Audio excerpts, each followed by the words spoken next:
કિનારે આવેલ જમણી સોંઢવાળા રિદ્ધિ સિદ્ધિ વિનાયક મંદિરે વર્ષો જૂની પરંપરા મુજબ 2 કરોડ ઉપરાંતના ચડાવાયા દાગીના. વડોદરાના શિનોરમાં નર્મદા નદી કિનારે આવેલ જમણી સોંઢવાળા રિદ્ધિ સિદ્ધિ વિનાયક મંદિરે વર્ષો જૂની પરંપરા મુજબ 2 કરોડના ઉપરાંતના ચડાવાયા દાગીના. નર્મદા નદી કિનારે જમણી સોંઢવાળા રિદ્ધિ સિદ્ધિ વિનાયક માત્ર એક મંદિર. શિનોર રિદ્ધિ સિદ્ધિ વિનાયક જમણી સોંઢવાળા ગણેશજીના મંદિરે ચુસ્ત પોલીસ બંદોબસ્ત ગોઠવાયો. ગણેશજીને 2 કરોડ ઉપરાંતના દાગીના સર ગાયકવાડ રાજાએ ચડાવ્યા હતા. ગાયકવાડી શાસન દરમિયાન આભૂષણનો સરકાર હસ્તક. પરંપરા મુજબ વર્ષની દર ગણેશ ચતુર્થીએ ચડાવાય છે. પોલીસ બંદોબસ્ત સાથે શિનોર મામલતદાર થકી ગણેશજીને આભૂષણો. દિવસભર શિનોર પોલીસ, શિનોર મામલતદાર, વહીવટીતંત્ર રિદ્ધિ સિદ્ધિ વિનાયક ગણેશજીના મંદિરે ખડે પગે.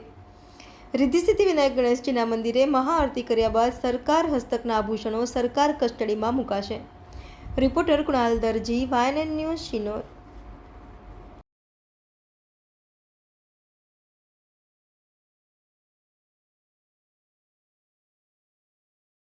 ગણપતિ દાદા કી જય.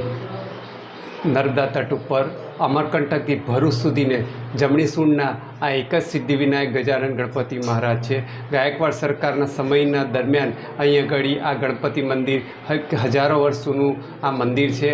મંદિરની જાઓ જલાલી આન બાન શાન, અને તે વખતે ગાયકવાડ સરકારે હજારો લાખો રૂપિયા ખર્ચીને અહીંયા આગળ આભૂષણ ચડાવ્યા. દર ચતુર્થીને દિવસે આજે લગભગ એની 2 કરોડનું આભૂષણ બાંધવામાં આવે છે. અને ગણપતિ દાદાની કૃપાથી દર ચતુર્થીએ અહીંયા આગળ આરતી, સાંજે સંધ્યા આરતી, 3 આરતીઓ થાય છે.